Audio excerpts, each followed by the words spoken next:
You're watching ABC10 Plus This Week. Hello everyone, I'm Chris Thomas. You're watching ABC10 Plus This Week. A proposition that would have banned forced prison labor was voted down. What's next for those looking to make a change in the prison system? And in dollars and cents, are you middle class? New research shows the American middle class is shrinking. Then we hit the back roads with John Bartell to do some duck hunting at Grizzly Island. ABC10 Plus This Week starts now. Results from California's 10 propositions continue to come in. Just yesterday, we reported that Proposition 6 failed, and that was meant to ban forced prison labor. Tonight, ABC10's Jeannie Nguyen found that those behind the measure are not giving up. Proposition 6 would have amended the California Constitution to prohibit the state from punishing inmates with involuntary work assignments for refusing to work. As election results show, it did not pass. I was shocked. It was disappointing. Prop 6 did not have any opposition listed on voter guides. Both Communities United for Restorative Youth Justice, or COURAGE, and the Anti-Recidivism Coalition campaigned in support of Prop 6. When forced labor is prioritized in the prison system, people are less likely to be able to tap into rehabilitation education. One of the main motivators for these organizations was to make amends for a history of racism and discrimination against Black Californians. The proposition was included in a package of reparations proposals introduced by lawmakers. How can we say racism doesn't exist in our state when a form of slavery lives and breathes in our Constitution, the document that is supposed to embody our principles as a state? The state of Nevada had a similar measure on its ballot this year, asking voters to amend the state constitution to remove the language authorizing the use of slavery. Voters passed it, leaving advocates here in California to believe it was because of how it was written on the ballot. I think one of the core differences between the two efforts was Nevada had slavery in their ballot title summary, and we didn't. Emphasizing that maybe the wording on the ballot was not clear on what it would exactly do when it came to inmates working. It wouldn't have done away with the work programs. When work is prioritized over rehabilitation, we're doing our communities a disservice and we're making our communities less safe. Even though this attempt failed this election, both groups say they're going to do everything they can to get this measure back on the ballot and encourage voters to pass it.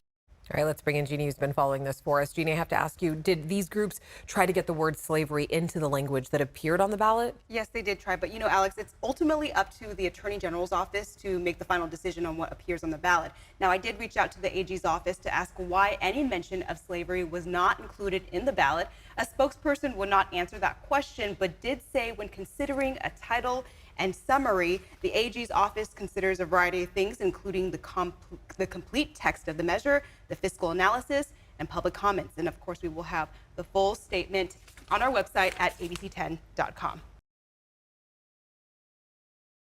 We start tonight with a state senator who is now answering to a lawsuit against her. It was filed back in September by her former chief of staff, alleging sexual harassment and creating a hostile work environment. ABC10's Becca Hobbecker read through the documents and found that the reply includes an accusation of embezzlement and a warning tonight. The lawsuit mentions sexual content. State Senator Marie Alvarado-Gil was first in the spotlight back in August 2024 for switching from the Democratic to Republican Party less than 2 years into her 4-year term. It is time for me to give up that D and to cross over. Citing ideological differences with the Democratic Party. The lawmaker represents State Senate District 4, which stretches from Truckee down to Inyo County and Stanislaus County to the eastern edge of the state. About 1 month after announcing she switched parties, Alvarado-Gil's former chief of staff, Chad Condit, filed a lawsuit against her and the state seeking financial compensation, alleging sexual harassment, creating a hostile work environment, discrimination, retaliation, and more. Condit says he worked on Alvarado-Gil's campaign for State Senate District 4, and after winning, she hired him as her chief of staff. They're pictured together here in this July 2023 post on the lawmaker's Facebook page. Condit's allegations include Alvarado-Gil pressuring him into performing oral sex on her on multiple occasions, and on one occasion he suffered a back injury that included 3 herniated discs and a collapsed hip. He said he made it clear the lawmaker's further advances were not welcomed and that the lawmaker tried to get him fired in retaliation. Condit says Alvarado-Gil lied to his wife, saying Condit was seeing someone else. Condit was fired in December of 2023. His lawsuit says Alvarado Gil engaged in erratic, controlling, sexually dominating abuse of authority and power, and that Condit's personal and professional relationships were forever altered, and his employment record and opportunities in public employment are irreparably damaged. On Tuesday this week, Alvarado Gil's attorneys filed a response to Condit's lawsuit, outright denying Condit's sexual allegations, including harassment, or trying to fire him in any kind of retaliation. She also denies saying anything about an affair to Condit's wife. In a statement to ABC10, Alvarado Gil's attorney said the lawmaker is denying the baseless and salacious allegations filed by the plaintiff in his complaint. We are certain that as we proceed, the truth will prevail on behalf of the senator. Her response mentions Condit's serious back injury, but does not mention how that injury happened, other than to say she was not the cause. Further, the response alleges Alvarado Gil was at one point concerned that Condit appeared to be under the influence of alcohol and drugs to mask the pain of his injury without a doctor's direction. She says Condit became belligerently drunk at a holiday party last December and ended up in the bathroom with his pants down, yelling loudly. Alvarado Gil then told him she no longer wanted him to be her chief of staff. Upon hearing that news, Condit loudly yelled at and threatened the life of Alvarado Gil, who believed her safety to be at risk. Later, the document says Alvarado Gil learned Condit had embezzled approximately $50,000 from her campaign. All right, Becca joining us now for this story. We do want to mention that you did reach out to Condit's attorney for a response to this, right? Yes, they did not reply, and they did not respond to our request for an interview or a statement, though they did tell us back in September the lawmakers' quote inappropriate sexual behavior toward Condit is conduct no employer should engage in and, quote, unbecoming of a state senator. Now, Alvarado Gil again denies the sexual behavior and says the state of California, not she herself, was Condit's employer. The Secretary of the Senate tells ABC10 they have no further comment beyond what they told us back in September, which is, quote, the Senate takes all complaints incredibly seriously, but is unable to comment on matters involving pending litigation. Don't forget, 10 on Your Side is here to help you find solutions to issues that seem impossible to solve. There is a process for customers who, if you have any concern about the vegetation management work that was done on your property. A 10 on Your Side investigation revealed new concerns about vegetation management by PG&E. Viewer Justin Chrysler sent these pictures of the wood and trash left behind by PG&E contractors. Chrysler emails saying the company's efforts to prevent fires may have been adding to the problem. PG&E promised to clear the wood on his property and spoke directly to 10 on Your Side. If there's ever an issue that a customer has, if the job was left messy behind and they have concerns, we do encourage them to call us. I'm tired of getting the calls.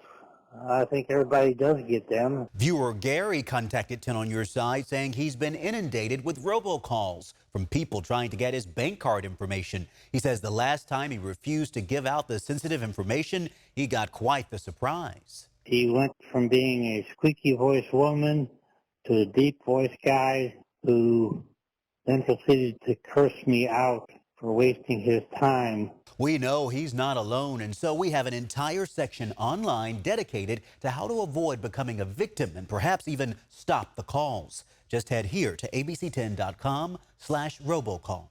I would just encourage AT&T customers to look carefully at their bill every month. That's the message from AT&T business customer and Auburn resident Brad Poor. He emailed 10 on Your Side saying, I received a call from a spam number purporting to be AT&T and asking me if I would like to purchase an internet backup device. Brad insists he was clear he didn't want the device, but the company sent it anyway. 10 on Your Side got involved and AT&T released a statement saying we've reached out to this customer to ensure we resolved and addressed all his concerns. This did not live up to our high standards for customer support, and we have apologized. The representative responsible is no longer employed as a contractor. We encourage customers to contact us directly if they ever have questions about their account.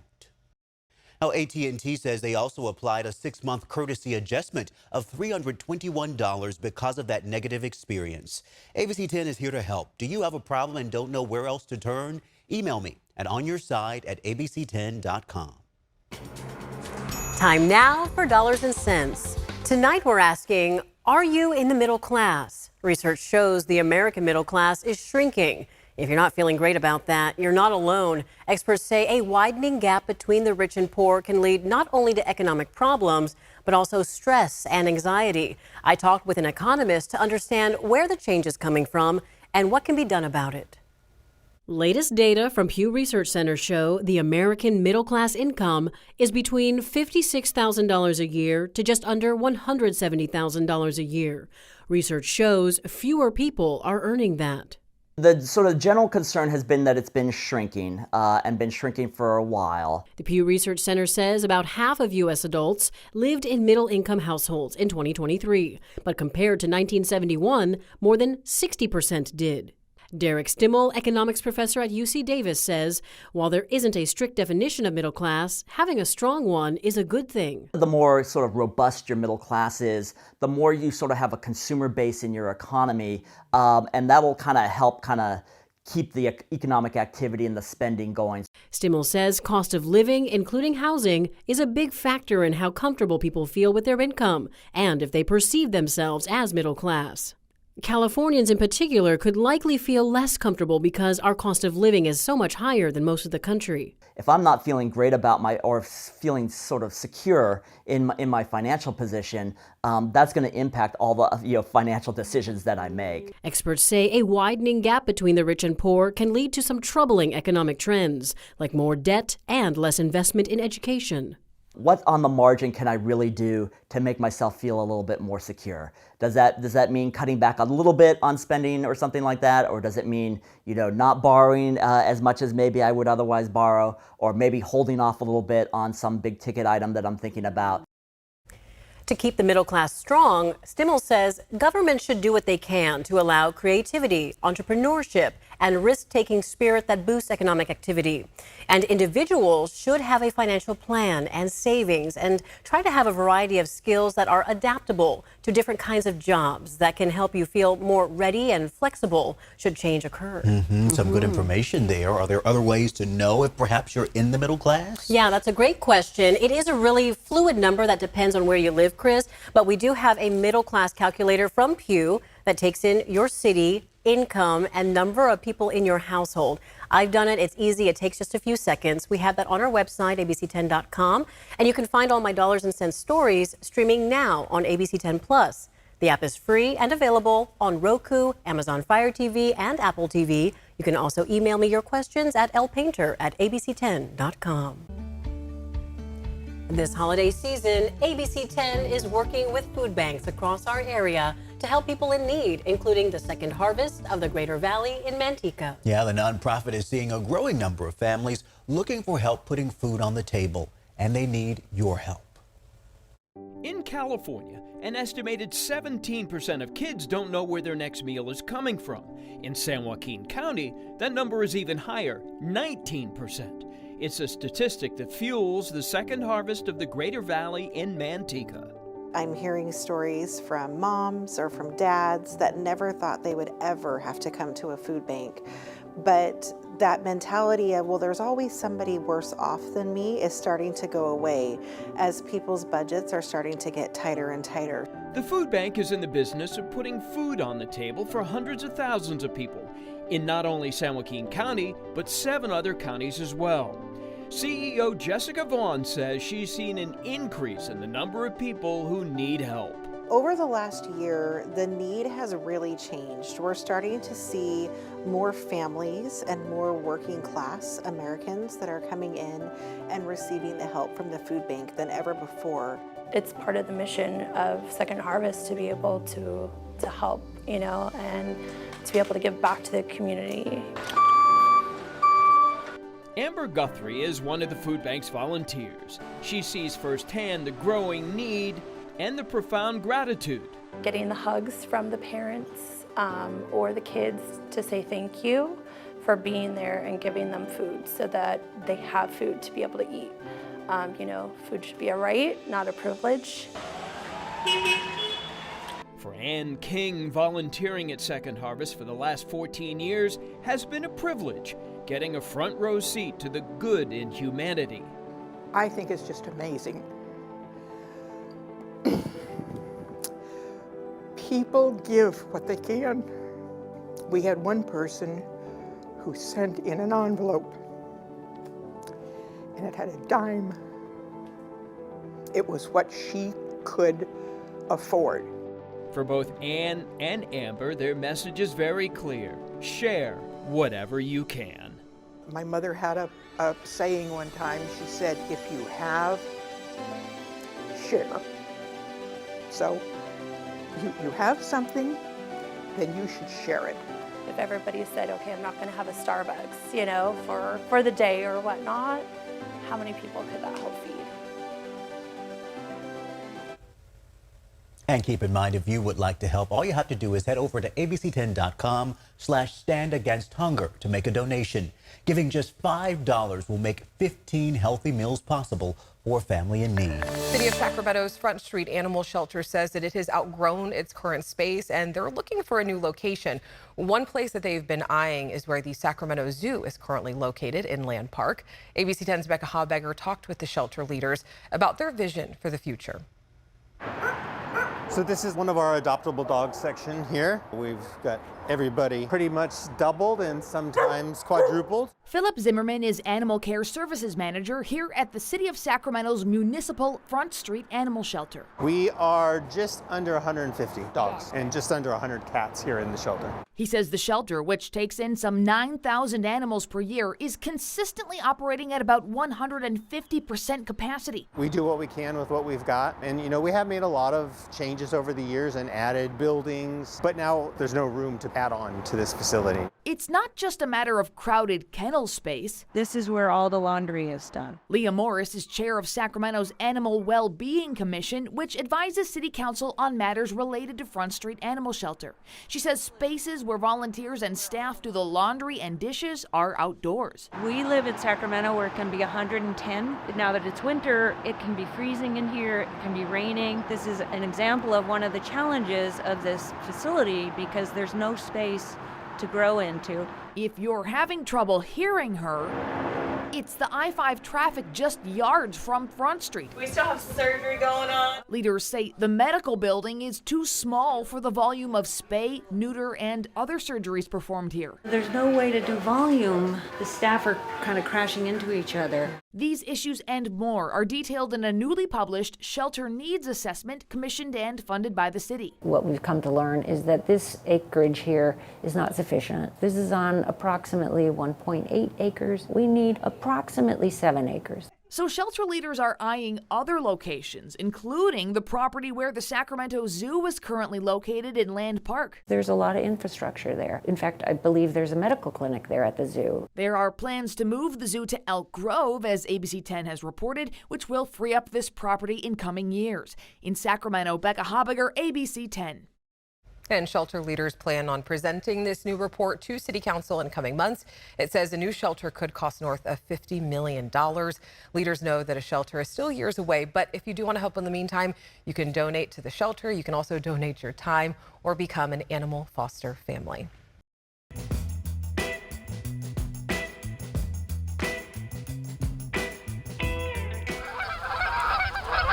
As migrating waterfowl make their way into the Sacramento Valley in the fall, a line of cars start forming on Grizzly Island in Solano County. That line of vehicles spans several hundred yards, and they're all here for one thing: opening day of duck hunting season. Can't kill them on the couch is what they say.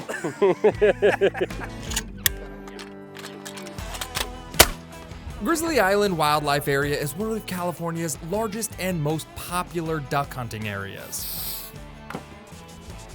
So popular that many hunters, like Duckline Don as he's known, show up days before the duck hunting season starts, just so he can secure a permit and be the first one inside the wildlife area. Real good place to hunt. I don't want a lot of people knowing about it.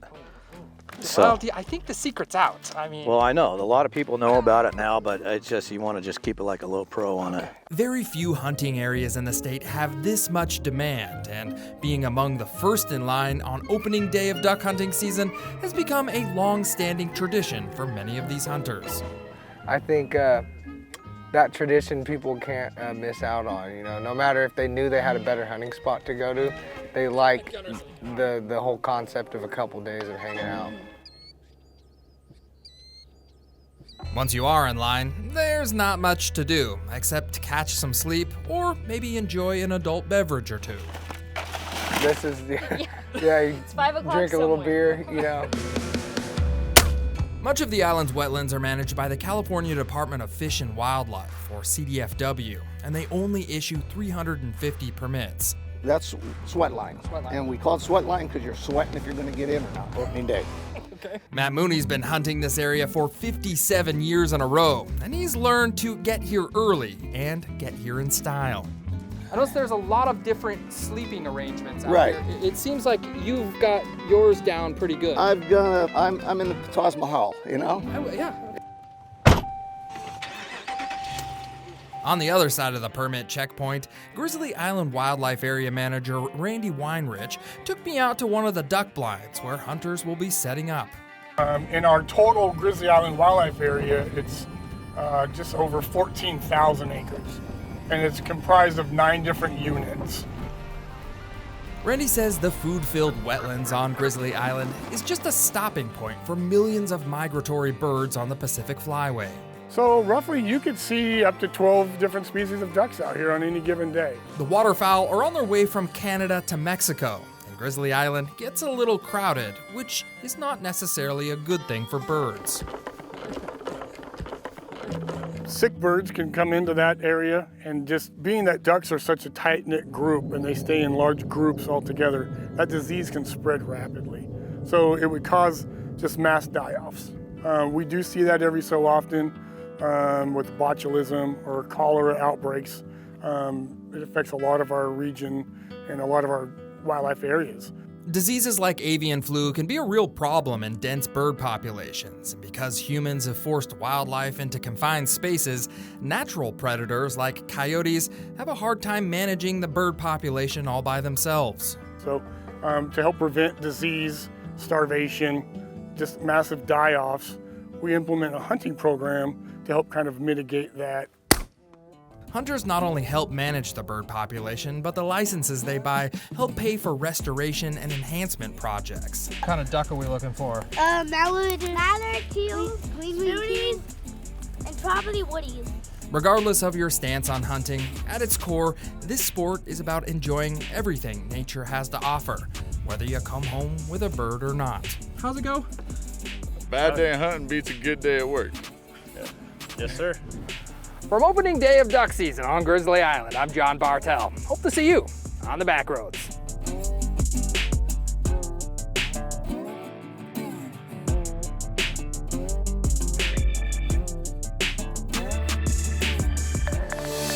Thanks so much for watching ABC 10 Plus this week. Remember, we are here 24/7 on the free ABC 10 Plus app. You can get your local news and weather anytime, anywhere.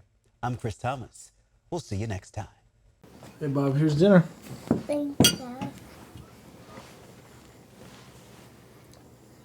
Is it good? Yeah. Good. Why are you not eating, Dad? I had a really big lunch, a dinosaur-sized lunch. I knew. Yeah, and I'm not hungry. No parent should have to choose who gets to eat. Go to abc10.com/standagainsthunger and make a donation today. Thanks for watching ABC 10 Plus. And now that you're here, why don't we take a look around and see what else is here? The very first tile on your left is always going to be streaming 24/7. You can find us adjacent to that, breaking news if it's there. And then right next to that, a replay of the most recent newscast. Whether it's ABC 10 Morning News at 5, 6, or beyond, it's going to be there. The forecast beyond that, and then right beyond that, the news that matters the most. Now that you know the basic tiles, let's go up to the top and take a deeper dive into news. We have every single newscast that you would need, including To the Point with Alex Bell, taking a deeper dive into the issues.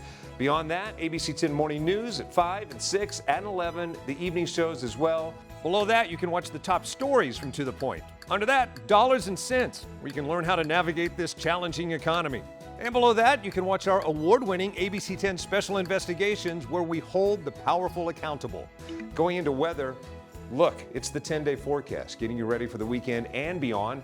Beyond that, sports. I know you care about the Sacramento Kings. We have the most comprehensive guide to anything, everything Kings in the locker room and on the court. We have it. Below that, I know you care about the San Francisco 49ers. We can't mention Bay Sports without talking about the Oakland A's. We have that too. What's super exciting, I know you care about high school sports. You'll never find a more comprehensive guide and team dedicated to high school sports. Backing out again, come up to the top and join me on Verify. I'm super excited about this.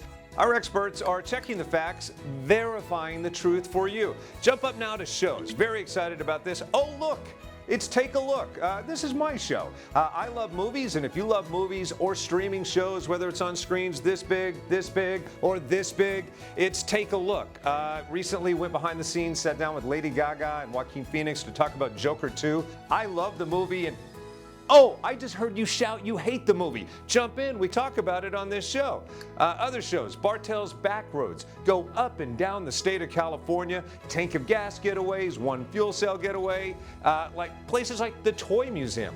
This is what kids did before they had screens. Over here, the Moaning Caverns of Calaveras County, one of the most coveted caves in all of California. You know, watching this show, I discovered there's a cave that could fit the entire Statue of Liberty in your own backyard. You'll find about that and more with Bartell's Backroads. Down below that, To the Point. It is one of my favorite newscasts because they talk about news with Alex Bell the way you talk about news. It's conversational but in-depth at the same time.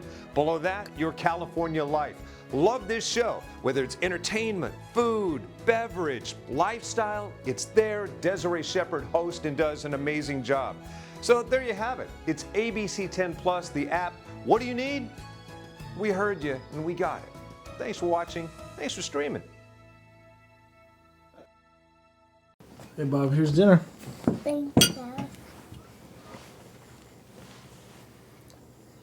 Is it good? Yeah. Good.